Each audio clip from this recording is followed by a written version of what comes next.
আজকে শেয়ার করলাম একটা স্ন্যাক্স রেসিপি, চিকেন পাঁপড় রোল। রেসিপিটা খুবই সহজ বানানো আর খেতেও কিন্তু খুব টেস্টি হয়। এটা কিন্তু ভেজিটেবলস দিয়েও বানানো যেতে পারে।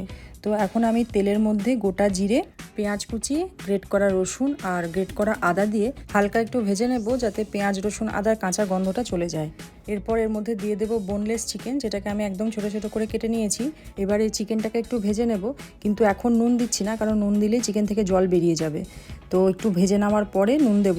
এখন দিয়ে দিলাম হলুদ গুঁড়ো, লাল লঙ্কার গুঁড়ো, একটু জিরে গুঁড়ো, একটু গরম মশলার গুঁড়ো, একটু চটপাটা স্বাদ আনার জন্য চাট মশলা আর একটু গোলমরিচের গুঁড়ো। এখন দিয়ে দিলাম পরিমাণ মতো নুন। আর এই নুনটা দেওয়ার পরই চিকেন থেকে জল বেরিয়ে যাবে, সেই জন্য এক্সট্রা কোনো জল দেওয়া দরকার নেই। পুরটা যত শুকনো শুকনো হবে ততই ভালো। টেস্টটাকে ব্যালেন্স করার জন্য দিয়ে দিলাম সামান্য একটু চিনি, এটা চাইলে আপনারা স্কিপ করতে পারেন। একটু কাঁচা লঙ্কা কুচি দিলাম, যাতে একটু ফ্লেভারটাও ভালো আসে আর একটু ঝালঝাল হয়। চিকেন থেকে কিন্তু জল বেরিয়ে গেছে, এই জলেই পুরো চিকেনটা সেদ্ধ হয়ে যাবে। একদম শেষে দিয়ে দিলাম একটু ধনেপাতা কুচি। এবারে এই পুরো পুরটাকে ঠান্ডা করতে হবে।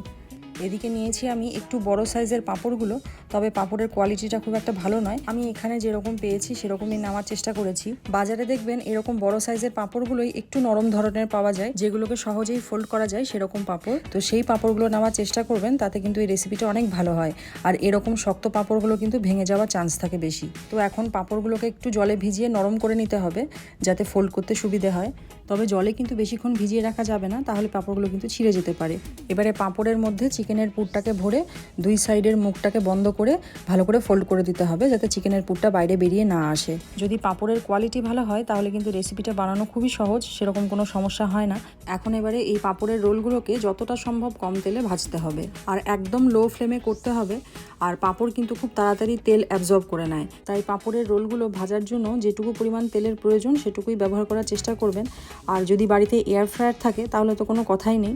নর্মালি পাঁপড় ভাজতে কয়েক সেকেন্ড লাগে, তাই এই রোলগুলোও খুব তাড়াতাড়ি ভাজা হয়ে যায়। চিকেন পাঁপড় রোল এখন রেডি। রেসিপিটা কেমন লাগলো অবশ্যই কমেন্ট করে জানাবেন।